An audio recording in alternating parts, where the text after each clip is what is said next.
Hi, I'm Davy Ward Erickson. And I'm Elena Salks. And you are listening to Sex is Medicine, your number one resource for holistic sex education. Elena and I are bringing you over 27 years of combined expertise in the field of holistic sexual wellness to help you integrate your body, mind, spirit, and sex. New episodes drop every Thursday morning, so make sure to like and subscribe on all your favorite listening platforms. And make sure you follow Holistic Sexology Institute on Instagram, TikTok, and YouTube for your daily dose of Sex is Medicine. Now let's get started. Take two. Welcome back to Tantra Talks. I am Davy Ward Erickson. I'm Dr. Chris Erickson. And we are delighted to be here with you talking all things Tantra, holistic sexology, Tantric Buddhism. All the good stuff. All the good, juicy juju. We have authority. Like, why the fuck should you listen to us? We have authority to be talking about Tantra because I've been practicing and teaching authentic lineage-based Tantra under the umbrella of the Shangpa Kagyu lineage since 2008. So that's like 17 years. Mm-hmm. And I'm about 12 or 13 years into it at this point. So 12 years now. So we have some mileage. Yeah, we have a little bit of mileage. We've got some miles under our belt. And also we practice under the umbrella of an authentic tantric lineage with the guidance, permission, and blessing of our Lama, who we also happen to live with. So, It's pretty unique and pretty awesome. Too legit to quit. Anyway, see, Hammer had to throw that in there. So anyway, we are delighted to answer your questions through the lens of our, almost 2 decades worth of experience in the field of Tantra and holistic sexology. So today we are answering a question about men and about your penis and about your penis as a tool for healing. So. The question that came in, and I'm paraphrasing here, is roughly about, how there's so much in the field of neo-tantra and tantra healing and sacred sexuality. There's so much conversation about women and the vagina and the yoni and the womb, and I'll explain what a yoni is in a minute. All like women, essentially the female body and women needing healing, but largely men and their penis is left out of the conversation. So this question is like, what about dudes? Like, do we need healing too? And if so, what does that look like? And also, how can we contribute? Like, do we play any role in what is our role in healing aside from like holding space? Like that's great, but like, is there what else can I do? Right? So we're here to answer that question for you because we do this on the daily. But before we dive into this more deeply and have Dr. Erickson share his wonderful insight about this topic in particular, I want to address the language and break down some of the terminology that we're going to be using in this episode because it's very codified to Tantra. It's Tantra codified. So in the realm of Tantra, particularly Neo-Tantra, you are going to hear words to describe genitals that are different than the clinical terms penis, vagina, clitoris, stuff like that. Mm-hmm. In all Tantra, but in Neo-Tantra specifically, you're going to hear the phrase yoni for vagina and vulva. For a woman's genital anatomy, you're going to hear the word yoni. And for men's genital anatomy, you're going to hear the word lingam. And so the word lingam means wand of light. That's what the word lingam means, wand of light. And the word yoni means sacred space.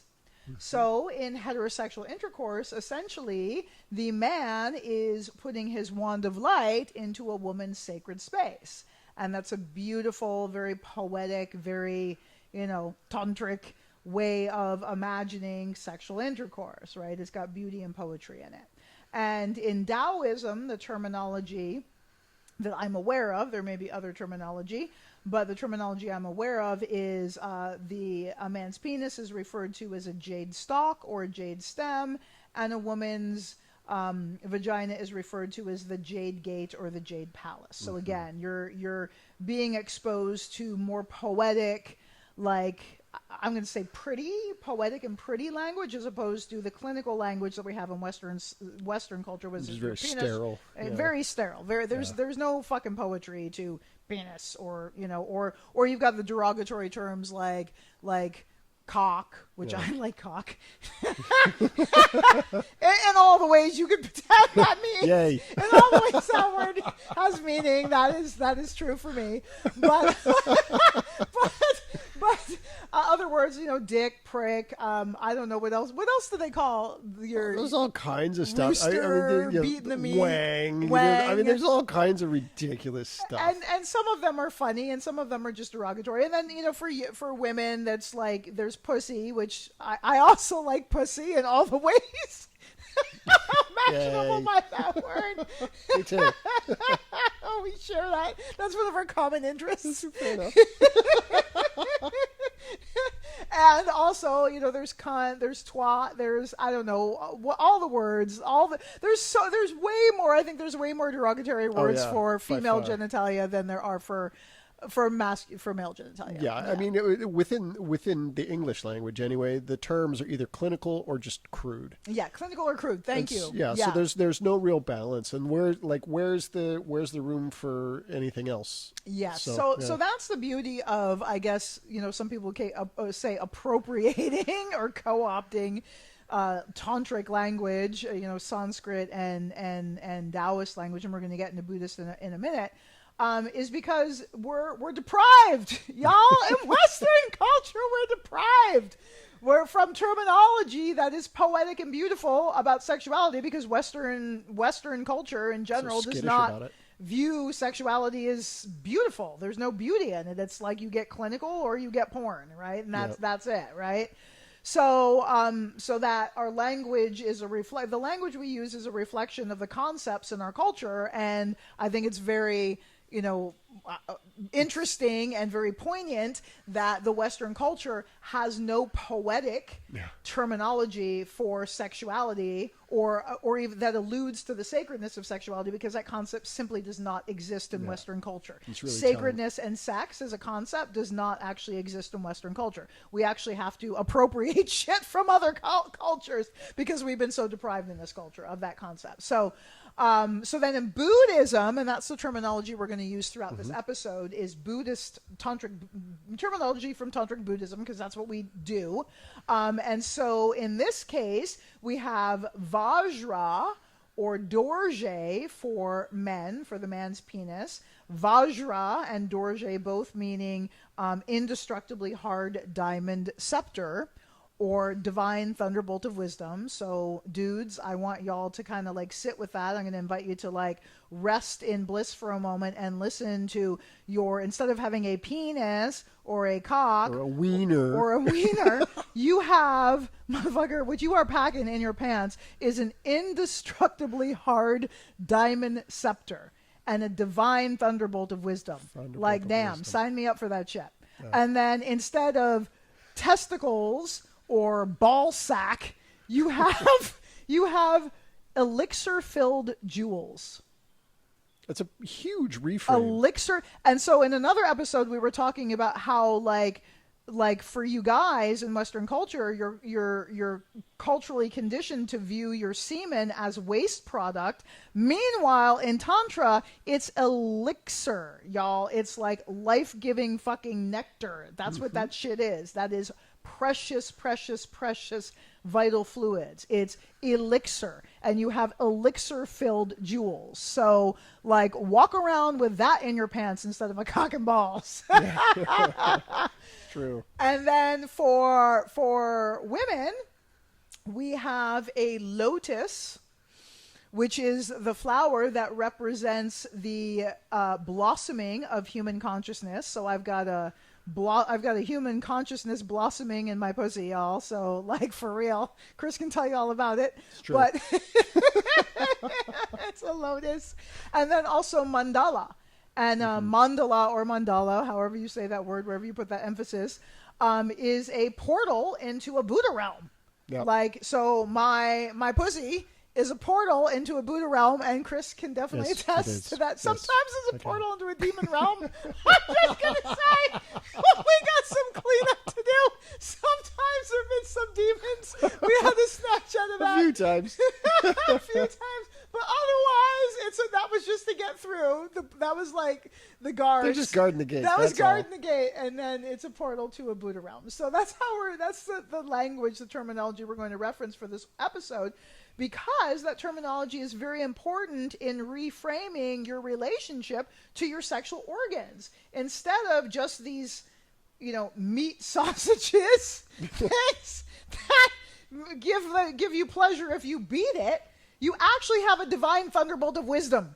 Yep. Like you have a wand of light, and that is actually instruction in how to use your organ for healing, transformation, and yes, y'all, enlightenment, because sexual tantra is a valid path of realization that has been utilized for literally thousands of years by multiple humans on this planet. Absolutely. So what we have been taught and sold about our sexuality is not even like a fraction of our potential and our true capacity, not just for pleasure, but for transformation, realization, and true alchemy through our sexual pleasure and sexual union. Without a doubt, rather than a weapon of destruction, you've got a wand of healing light. Yeah. And that's a huge reframe, and it changes your attitude towards the entire encounter, for the whole process. Let's talk about that. So for you, you were just a regular dude, right? Well, regular professor dude. Regular professor dude when we met. And you had your regular sex and with your partner, and it was good sex, and you got to we told the story of the polyamory kind of thing. You got to play with some other people sometimes, but then I taught you semen retention and all this stuff. So what was it like for you to begin to transform your brain, your mind, your reality, and claim having a Vajra instead of just a prick? Honestly, unbelievable. It was nothing that I ever would have anticipated or expected. The words that I have can only kind of point to it. It's like, describe swimming. You can give words to it, but it's not the same feeling. And what I realized is we talked about the wand of light, the healing wand of light. Well, in order to get there, you got to do some repair first. And because we all come to that, and there's no judgment in that. There's no oh, look at how bad you are. No, there's none of that. It's just we all get burdened with extra junk as we go along, like extra garbage that clings to us. And you got to clean that off first. It's like you got to sterilize your instruments, right? In many ways. If we're using a purely medical example, you don't want, we just finished this guy's surgery. We use the same scalpel. We're doing about cleaning it. Yeah. That's so fucking gross. I know. You wouldn't really do that. So for me, the process of becoming aware that, just the reframe simply in the word itself, right? Simply thinking of it as a Vajra, or for me, it was like lingam first, which took me out of my dick. Right? Took me out of that. That's kind of cavemanish. It took me out of that into okay, a lingam. Okay, I can manage that, because within the Buddhist and Hindu traditions, particularly the Hindu traditions, there are these lingam stones that are symbols of power. I'm like, ooh, wait a minute. And then within the Buddhist tradition, you have. If you're listening to this, you won't see this, but this is... you should definitely go and watch the YouTube video at Institute of Authentic Tantra on YouTube, so you can see what Dr. Erickson is holding right exactly. now. And it's not his penis. It's not my penis. Might get some good views for that. Well, but an implement like this is often used in Buddhism in conjunction with a bell most often. And it's a symbol. This is also called a Vajra, and it's literally representation of that diamond, that flash of lightning awareness. As a matter of fact, there are different versions of this. There are closed ones. Like this one has 5 prongs off of each side, and with a central sort of a hub in the middle. And when these prongs are open, that's more wrathful, and when they're closed, it's more peaceful. Interestingly enough, this does represent a lightning bolt as well. And I've seen images of Zeus holding a thing like he throws lightning bolts. He holds a thing that looks just like this in some of the ancient depictions of Zeus, which is really interesting. A different conversation about could the cultures have had connection, and they have, and they did.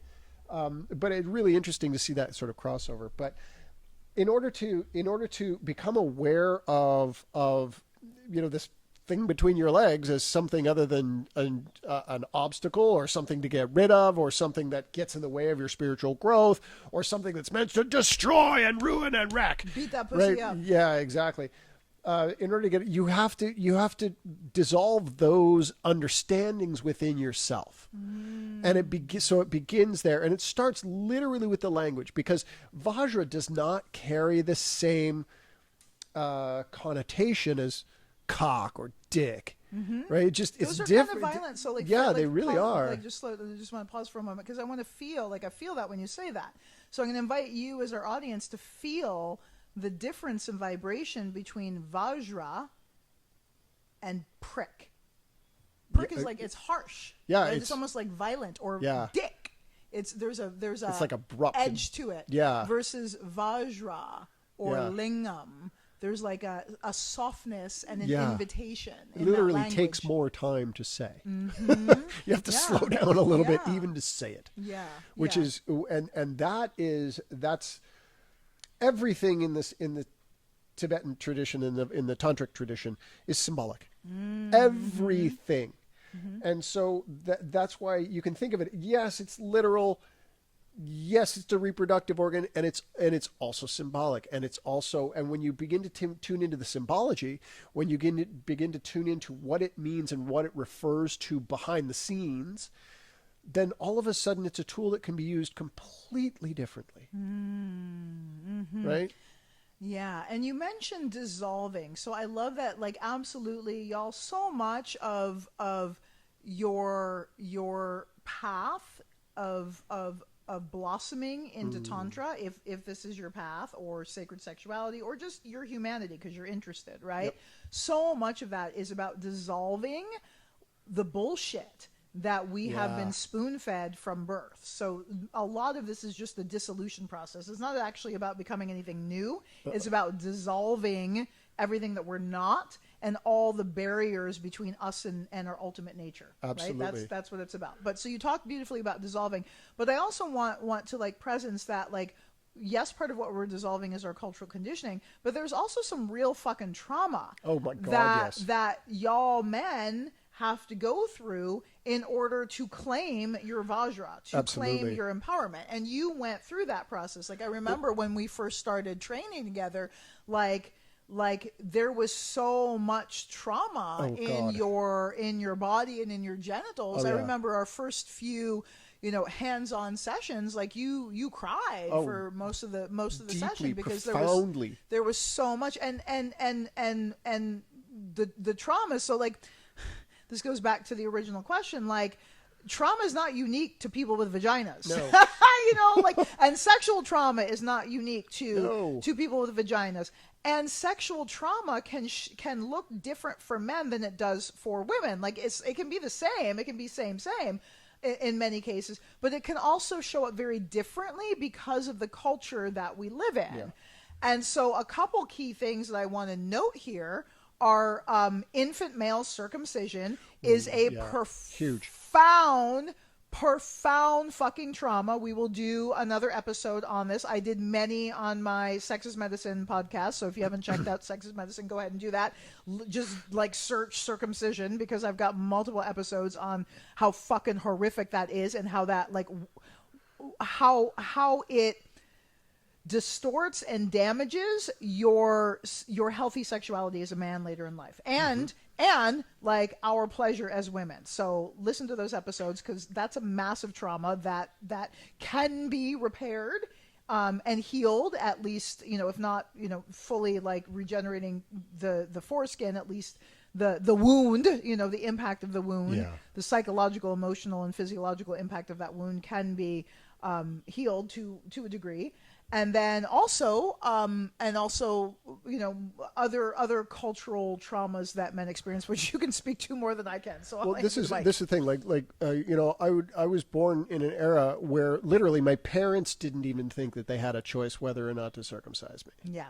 Right. Yes. So we have to understand this is a systemic thing. Well, it's Gen X. Gen X men are the most highly circumcised generation. Absolutely. And the result of that, like I never personally felt that to be a trauma until I started exploring the difference between my cock and a Vajra. And what I began to notice is like the coronal rim was so numb, I could have driven a nail through it and not noticed. Pause. The coronal rim is when the foreskin is removed, the glans or the head of the penis has like a ridge around it. The mushroom cap. Yeah. So it has like a ridge around it. And in my case, that was so numb, like so numb. It extended literally all the way forward to the tip of my penis almost. Wow. Like my whole glans was just, there was not much sensation there. And that's supposed to be highly, highly sensitive. I mean, that's literally what the foreskin does, is it protects that, keeps it moist, you know, keeps it like really sensitive, right? Very much. I mean, the homologue is the clitoris. Okay, and so exactly, and so I want to pause right there because I have a rant. I'm calling out all the women and men who run around glorifying that the clitoris has more than 10,000 nerve endings and the head of the penis only has 4,000. Because you know what? The reason that men, the penis, does not have more than 4,000 fucking nerve endings in the head of it is because the foreskin is cut off. And the foreskin has most of the nerve receptors. And the foreskin is the most pleasurable part of the penis. So men, boys, little infant baby boys are having the most pleasurable part of their penis cut off within days of being born. Yep. A, that's fucked up. B, fuck us all for glorifying that and being like, well, my clitoris has more than 10,000 nerve endings. It's more than the head of the penis. Well, that's because you cut all the fucking nerve endings off his fucking penis. Maybe don't do that. Maybe don't do that and don't fucking gloat over it. Right? Like, that's so fucked up. Like, I want to cry every time somebody is like, my clitoris is on these nerve endings. Well, fuck you. The foreskin used to. Bitch, what about him? Well, here's right? partly... So you're interrupting my rant. No, go ahead. I'm sorry. In a circumcised male, partly what happens is that once you're circumcised, you don't have that protection. Yes, right? and you go numb. So you walk around wearing underwear or wearing clothes, whatever, and it's rubbing. Yes, it's chafing. it keratinizes. It keratinizes. It calluses. It hardens. Like walking around barefoot all the time. You're going to get, all of a sudden at first you're like, right? If you start walking around with no shoes, your feet are going to hurt. Until after a little while they don't. Why? Because you got big thick calluses on the bottom of your feet. Same sort of thing happens with the lingam, not as extreme as the feet, but. And so people are running around like acting like that's a good fucking thing. That the head of the penis has 4,000 nerve endings because they fucking cut off the rest of it and like it's numbed the fuck out and that's something to celebrate. That's so fucked up, y'all. Yeah. Like that's just so fucked up. So anyway, sorry, I'm done ranting. I just had to say that because I watched a video of some sex educator being like, and the clitoris is over 10,000, and it's over 10,000. I can't remember. There was a study. Anyway, there's a fucking study. We'll find it and put the link in there in the comment section. Okay. So there was a study about clitoral nerve endings, and it's more than 10,000, and the one that was 10,000 was on a cow clitoris or some shit like that. But anyway, the point is sex educators is not the only one glorifying that and like, ha ha ha, we have more nerve endings than men. Well, the reason we have more nerve endings than men is because theirs got fucking cut off at birth. So why don't we do a study on the nerve endings in fucking foreskin, and we can all cry about the nerve endings that are just fucking thrown out as waste material because of this horrific practice of infant male circumcision, which damages your brain. They're not thrown It damages the brain. Not necessarily thrown as waste material. They become the skin cream that same woman uses to keep her skin nice and supple. Anyway, okay, this episode is supposed to be about Vajra healing. So this is one of the things you have to heal, guys, and I'm here for it. Yeah. I'm here for it. I'm here for you to help that. In this process, first I had to use a lot of the techniques to Which techniques? Lingam massage particularly is what really helped. But the lingam massage that we teach at the Institute, because not all lingam massage is the same. No, a lot of lingam massage is a rub and tug, and there you go. Okay. A rub and tug with some incense. No, that's not it. This is this is the stuff that we teach through the Institute. It's very specific. It's really healing. It's difficult emotionally to experience. For me, it was. I mean, even think about it. Even remembering it was like, ouch. Because it was particularly when I started to get a bit of sensation. Because at first I was just numb. I'm like, I don't know what's going on. What the hell? I don't feel anything. I remember that. It's like the amount of pressure I had to put on your coronal ridge for you to feel anything. Now it's like a blow on it and you're like, woo. Oh, but yeah. at the time, it was like armor. It literally was armor. It literally was armor because of not just because of the physical loss of the foreskin, but because of the emotional damage that came elsewhere and at other times in my life that was stored somatically there. Mm-hmm. I know we had the issue on soma, but on somatics, but it's a part of a holistic picture. Yes, exactly. And so those particular issues were stored in those particular tissues, right? And so I had to let that go. I had to create space through the techniques for those congealed emotions. I mean, I don't know how else to put it. The congealed emotions to be released and actually felt so they could exhaust themselves. No. And that process was not easy. That process was not always fun. I mean, first time I got a lingam massage, I was like, oh, this is going to be awesome. This is going to be great. Oh, yeah. And I got 2 minutes into it, I was sobbing like a baby. I remember because I was there. Oh yeah, I was doing it. Woo, yes, you were, but after that, the sensitivity started to come back. I'm like, oh, wait a minute. I mean, I was so numb that the only way, like if I was making love to a woman, the only way I could do was just pound. Wow. Because that's the only way I had any sensation. That's the only way I could feel anything. Wow. So this wow. Like, so I'm having all these like, woo, open. So this is like porn culture, right? Yeah. Like the pounding that we see in porn is because the cock is numb. Your Vajra is numb. Why is your Vajra numb? A, circumcision, because most of the the lingams, the Vajras in porn are circumcised, number one. That's a cultural norm, at least in North American society. And B, because of all the emotional trauma that's stored there that hasn't been resolved. And so your cock is numb. Not. Yeah, circumcised or not. Yeah, you're numb. You're numb. That's why you have to pound. So that's the thing. Like a healthy, healed Vajra, like you can just rest inside a yoni. Like I mentioned this, I know this is a little bit of a tangent, but I just want to like presence this for you all. Like the way you penetrate me is like the softest, slowest, like I describe it as a massage. Mm-hmm. And sometimes you want to fuck hard and pound hard, but like that initial penetration, and it's a fucking tease too. Because it's like, really, because it's like, it's not even, it's like centimeter, like not even it's like millimeters. It's millimeters by, and so it's like such a fucking tease, and it allows the yoni to blossom open and like swallow you, right? Yeah. That's what it's like, almost like a throat. But in order to do that, this gets back to like the healing that needs to be done. In order to do that, if I can't feel, then it's like if I'm deaf, somebody could crank it to 10. I'll be like, yep, still don't hear it. Exactly. Right. In the meantime, everybody else in the room is going, oh my God, my ears are bleeding. Yeah. Right. But if I get some sensitivity back, then all of a sudden those micro movements become huge. And not only am I responding to my own sensation, I can feel into yours. Wait, pause there. Not only can you feel into your sensation, but you can feel into mine as well. Yes. So that invitation, I can hear it. I can feel it. I can sense it. Whereas before it was just like, it's numb. Well, and you're on your own word. Exactly. It's numb. It's muted or it's completely numb. Muted or numb. Yeah. Wow. Yeah. I mean, this is making so much sense. Yeah, exactly. And so it's like, but that initial healing, which is a willingness to face your own wounding. Now, one other quick thing on that is that in Western culture, women have a lot more room for feeling than men do. A lot more room for feeling than men do. And so if there's almost a cultural taboo to men saying, hey, I'm damaged.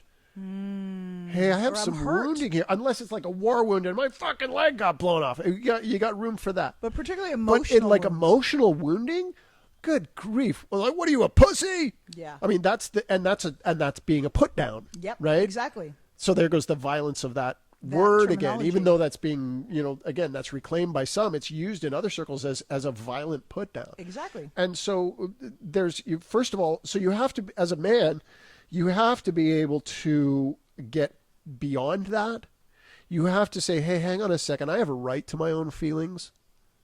I have a right to recognize and heal my own wounding, right? I'm allowed to do that. And that's not easy. Like truly, that's the hardest part about healing, is recognizing the wound. Wow. Could you imagine like living in a culture where men are allowed to be rooted and centered in their heart, and not like the false, like contrived bullshit that we see in New Age spirituality, but like authentic, actual healing? Like I've met some like aside from you being an amazing, incredible man, but I met some incredible, beautiful, like in my work, I've had the privilege of working with some really fucking beautiful, exceptional men who are potent, powerful men and have these beautiful, open, like vibrant, abundant, and flourishing hearts that are not violent men. They're healthy, empowered men without the need to be violent or oppressive. And not only that, but not doing all of that without being feminized as well. Yes. Because again, we're not talking about a dualism here. Yes. It's not one or the other. It's transcendent dualism. It's an expansion of masculinity rather than a switching places of masculinity. I love that expansion. You've got some like zingers. Okay, so circling back, so like this process, so it's kind of like, well, I was going to say melting. So you have to, in order for your Vajra to truly be a Vajra, to truly be a tool for healing, indestructibly hard diamond scepter and divine thunderbolt of wisdom, in order for that to happen, you have to dissolve and you have to resolve the armor and the trauma and the wounding that put that armor there. Yes. Yeah. And again, dissolving is the right word for it, because dissolution takes time. It's not a switch. It's not, I went to a weekend workshop and now I'm healed. You get something like that, you're tripping. And when that trip wears off, you're going to be like, fuck, I'm back where I was. And the crash, the oxytocin crash. Exactly. Now the issue with a lot of the industry now is that's when the follow-up email comes through and says, oh, feeling down? Sign up for our new thing. It's only twice the cost of the last one. And you're just running this hamster wheel of exploitation, quite honestly. Exploiting your authentic desire to heal, and your authentic desire for community. And on an uglier scale, exploiting your wounding. Oh. Like, that's horrible. That's horrible. But so this process, which takes immense amount of courage, it takes bravery, it takes strength, it takes a growing sense of capacity and self-awareness, right? It takes all of that, and then it expands it in ways I can't even describe how much more expansive it is. Again, I use that phrase a lot. I can't describe this. It's because our language is so limited. Our language itself is steeped in this either or, yes, no, right, wrong, good, bad. But it's not that. It's not that. It's an opening. It's an expansion. It's this, along with the dissolution of whatever is blocking, comes an expansion of what was being blocked. Yeah. Mm-hmm. Yeah. And so that's what we were talking about. Is like, this path is about shedding. It's not about becoming something new. It's about shedding everything that we aren't and everything that blocks us from our ultimate, who we ultimately and truly, truly are, which according to our tradition are, Buddhas and humans are the only life form that can become a Buddha, right? That can realize, it would not become, but that can realize our own nature as mature, healthy, omniscient in many cases human beings. Yeah. And the tricky part again about that process is a lot of things that you're dissolving happen to be the very things that you incorrectly thought were the natural you, were the central core features of you. And you were wrong. So you have to be willing to be wrong. You have to be willing to be wrong about yourself. You have to be willing to who we think we are. Yeah, willing to be who we wrong think we about are. Who we think we are. Exactly, because Because we're so much who more. we think we are is so limited. It's so tiny compared to who we really are and who we're capable of being. And this process, again, it's slow. If it happened real fast, it would fade again just as fast. This is the issue. Like there was an awakening of consciousness in the 60s. The problem was it was drug fueled, right? And when the drugs wore off, so did the awareness. Right now, you're back in the same old shit with a wicked hangover or a new addiction. Oops. Right? This is different. This is slower. This takes time. This takes patience. This is not a weekend enterprise. Right? Mm-hmm. It just isn't. Some things aren't. I mean, again, I've used this example before, but if I sign up to the gym, I'm not in shape. Right? By doing that. If I go to the gym day one, I'm still not in shape. Because I have to go back again and again and again and again and again.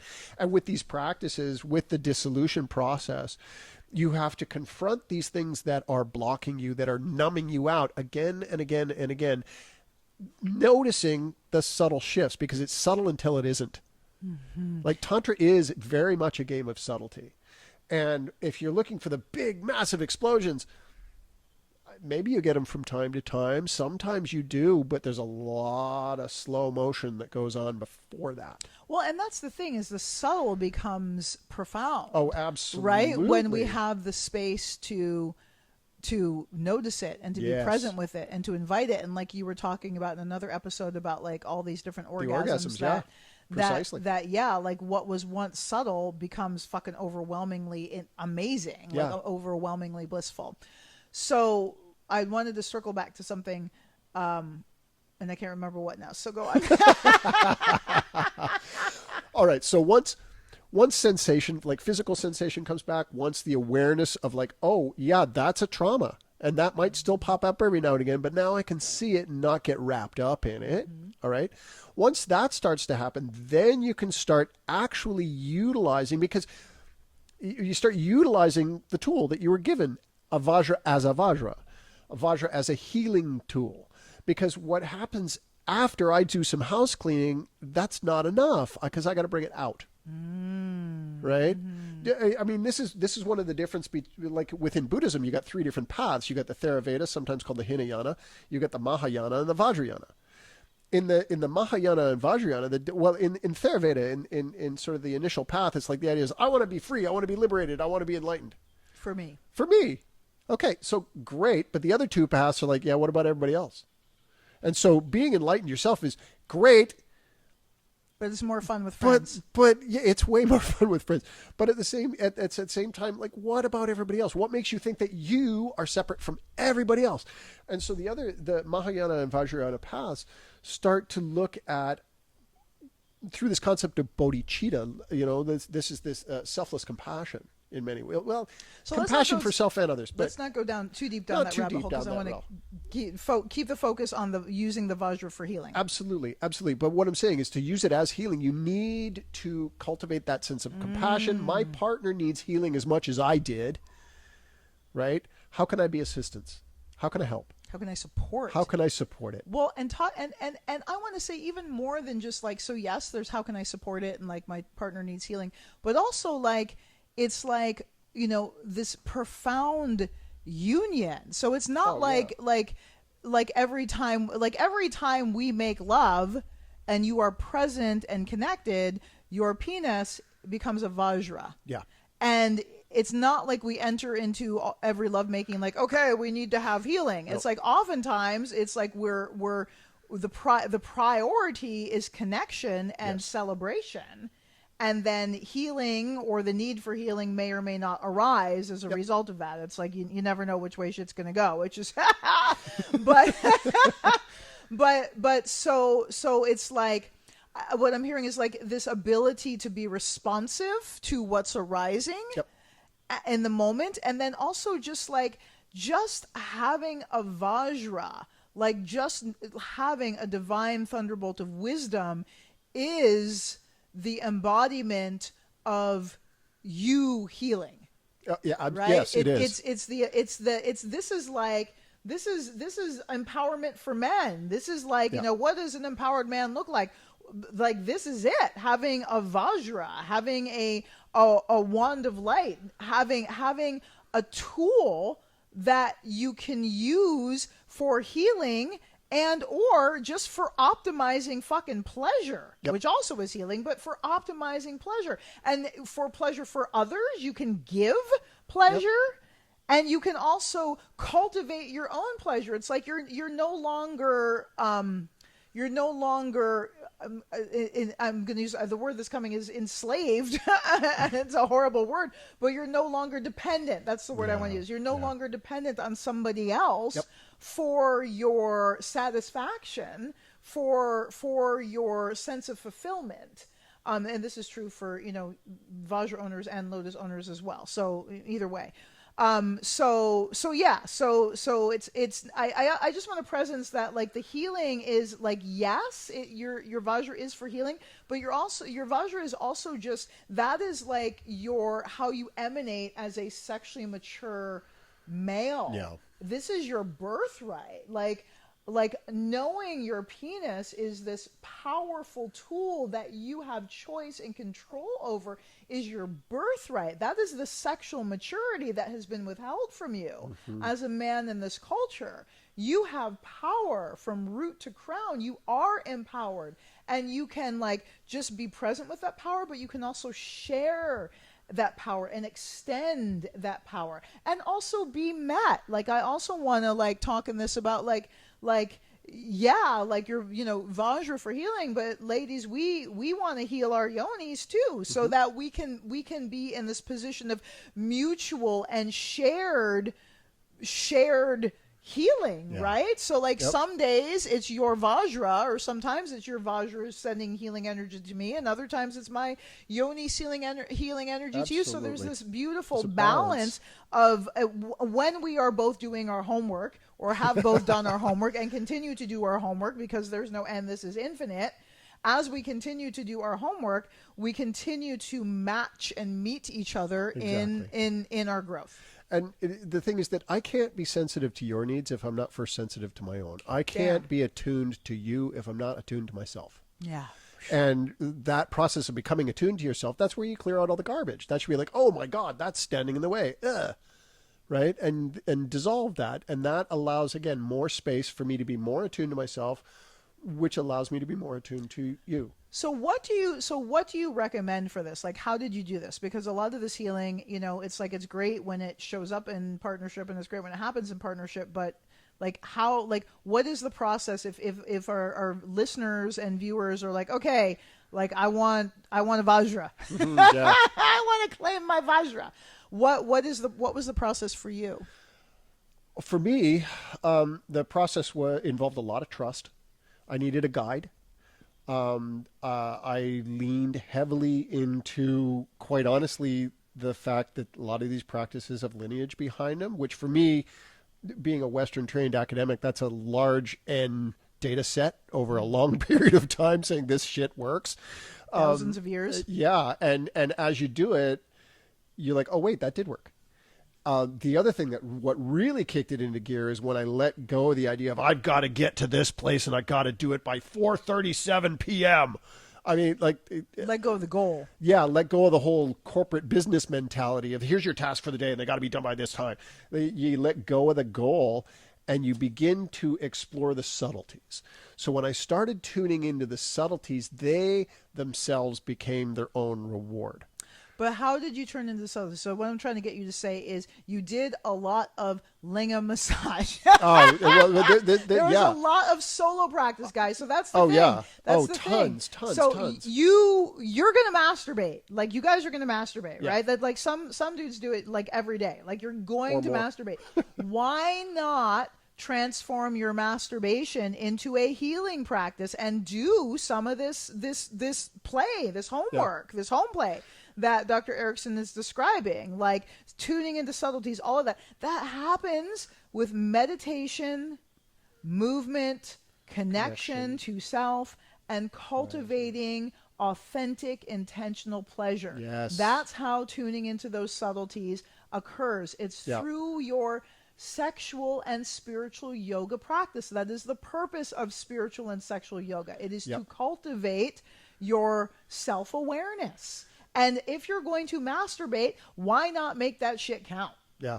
This is kind of where I was going when I was saying I leaned into the lineage. Trusting that the practices that were at times challenging or difficult worked. And again, just trusting that. And that trust built and built and built and built and built over time. With results. Like, that's the thing. Well, that's what built that, yeah. So, I mean, there's so I wanted to take a bit of a side route off into the question of faith. But faith in this tradition is not like believe it because I said so. It's believe it because you've done it 1,000 times and it freaking works. And you know that it works. So, you know, I can go rent a car that I've never driven before, but I have faith that I'll be able to drive it because I've driven lots of cars. It's exactly like that. So it's applied, it's practical, it's backed up with measurable evidence. It's science. It literally is science. It's thousands in a of years of science. So for anyone who wants to like, oh, Tantra's woo-woo, motherfucker, this is thousands of years of science. This is thousands of years of test, cause, result, cause, result, cause, result, cause, result in hundreds of thousands of human beings. Yes. So this shit is like, you know, predates Western science. This is like the original fucking science. Yeah, from this stuff, Western science is woo-woo. Yeah, Western science is like puny. It's the newcomer. Yeah. But yeah, and so but this process again, it's long. It can be really intense. But so what? I'm a man. I can handle that. I mean, and that realization came along the way. You know, it's a nice turn. Yeah, like the dissolution of my attachment to being comfortable, right? Or at least what I thought, like, because I realized through doing these practices, I was very comfortable in my suffering. Wow. I was not comfortable like, ooh, it's cushy and soft and warm and lovely. It's like comfortable. It's like, I know what this is. I know what to do. And I know what to expect. And I know what to expect. I know what's coming. Right. And that kind of comfort is precisely what held me in place. And I had to shatter it. I had to, or else I was going to stay stuck the whole time. And that's where like patience, that's where persistence, diligence, again, courage, strength, all of these things that are like manly man values, they're just being expressed in a very different, much more subtle, much richer way. Much richer way. And so to evolve into the place where your Vajra, A, where you have a Vajra, and B, where your Vajra is a tool for healing, it's a process of self-healing. Oh, yeah. It's for heal thyself, heal, then you can heal others, right? So it's a process of self-healing. And then once that healing, it's not like it has to be finished, y'all. This is like, you know, Mr. Toad's Wild Ride to Nowhere in particular. It's like we're all like, this is just it. This is infinite. Like, we're just going to be doing, this is commit. Like, we're going to be doing this for a long fucking time, like eons, right? And healing isn't like this, oh, I got to heal. It's like, it's a beautiful experience of evolution and again blossoming. So but once you've gone through a certain degree of healing where you're like, oh, this is no longer just a prick in my hand, this is actually like you're actually maybe have control over your ejaculatory response. I would say that would be like a little landmark that you are well on your way once you have some or a lot of control over your ejaculatory response, meaning that you control if and when you ejaculate, or you can at least hold off. You can last longer than 2 to 7 minutes, right? You're beginning to maybe separate orgasm from ejaculation. Like, these are signposts that you are now evolving into a Vajra owner as opposed to just having a penis, this thing stuck to your body. So as we've moved into, or you've moved into that as a man, then like, how do you make the shift to like what do you do when you are using your Vajra as a tool for healing with me? Like, where is your attention? Where is your focus? What are you feeling? What are you thinking? Who are you in that moment? Absolutely. Again, these practices, you begin to develop and cultivate enormous amounts of energy within your body, and you begin to be able to direct it wherever you want it to go, and that includes outside of your body. And so in those moments when I really am really tuned in, I can take the energy that I've cultivated and share it with you. And I can support you in places that you might feel a little wobbly, just like you can with me, right? And so that's, it's almost it's not a physical practice. I mean, it is, but this is where the language starts to fall apart. But it kind of is, because Yeah. like I will say, like to break down specifics, like tangibles, like there are times when you are intentionally sending me energy from your heart Absolutely. down your central channel and out through your Vajra 100%. into my body. And there's other times when you are literally like shooting elemental, like rainbow colored light, like you're like a fountain, like through Yeah. your lingam. So there's Quite- yeah, actual it's- like practical, tangible things that you do. Yeah, quite literally. And then sometimes we circulate it between us. And I mean, yes, these are very practical, tangible, very real things that you can do in the practice itself. But again, again, we've talked about, the process of say penetration. It's not just like, are you wet enough? Good. Yeah. It's slow, feel, Breathe. sense, breathe, Slow, ease, right? Move slowly, Enjoy. slowly. Move a little bit, sense, recalibrate. Move a little bit, sense, recalibrate. I mean, it feels at least as good for me as it does for you, and that's a win-win, I think. I mean, hearing you describe it the way you're describing it, I mean, I knew it felt awesome for me, and hearing you describe it that way, it's like that's totally a win-win. And so to be able to do that consciously without having to like race for a goal, right? Without having to, I have to achieve this, right? No, just let things unfold and be able to be present with the slight shifts and changes and subtleties along the way is, oh man, I mean, it's unbelievable. It's gorgeous, gorgeous feeling. And so there's so many, what I'm getting from this is there's so many layers to this, right? Again, it's not just like, well, I heard this podcast episode about using my, penis as a Vajra and blah, blah, blah. It's like, it's again, I keep using the word evolution because it is. It's so far beyond what we have been conditioned to believe is possible.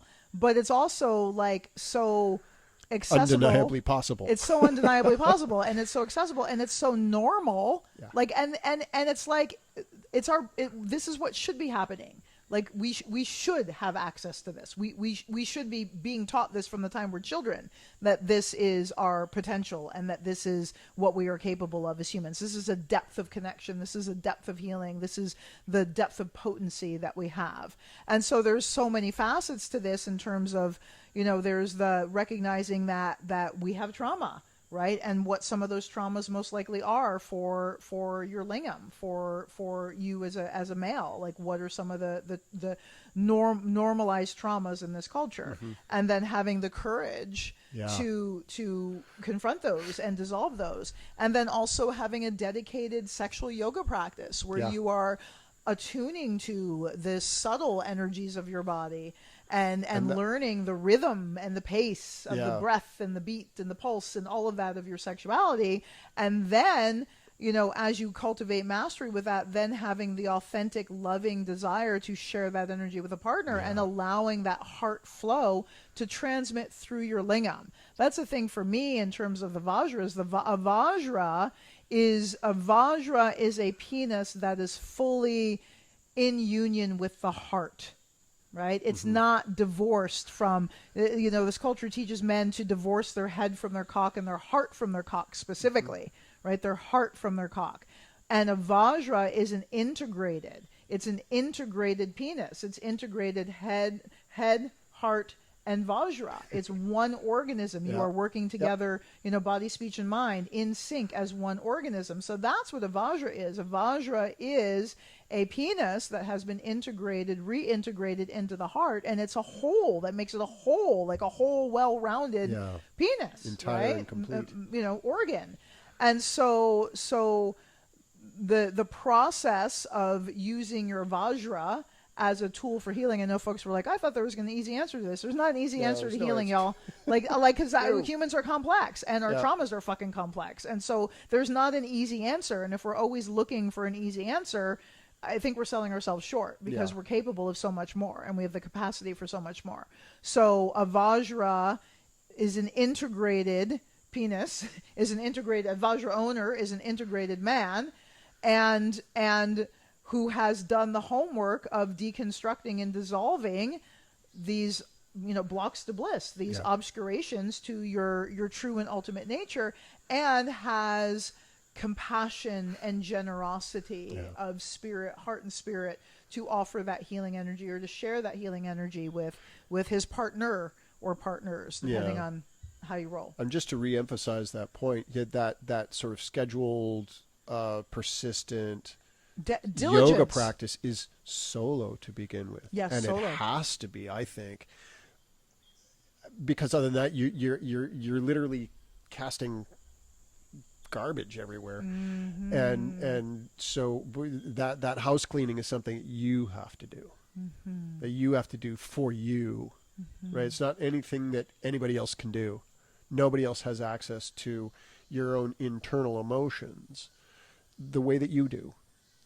And so in order to get the nitty gritty, you have to do it, and you have to have the courage to do it, right?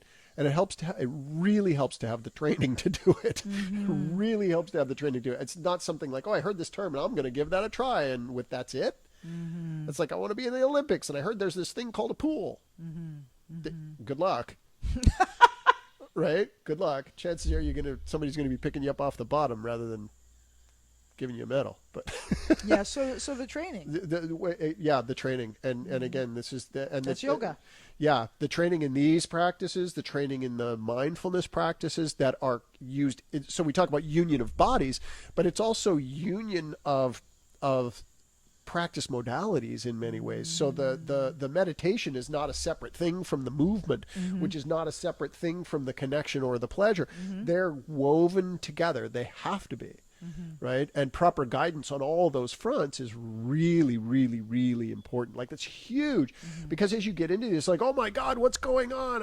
Is this right? If you don't have anybody that's like, I mean, if you're just making shit up, who's going to say, yeah, that's right? Or no, you're off track. Who's going to do that? Well, You can't. There's no way to do that. So you have to. This is, again, leaning into these practices that have proven themselves over millennia. And you say hundreds of countless cases, right? Or at least uncounted. Well, and that's true in traditional tantric Buddhism. That's the role of the lama, It absolutely right? is. That and there's very few lamas giving nitty gritty holistic sexology teaching, though, if any.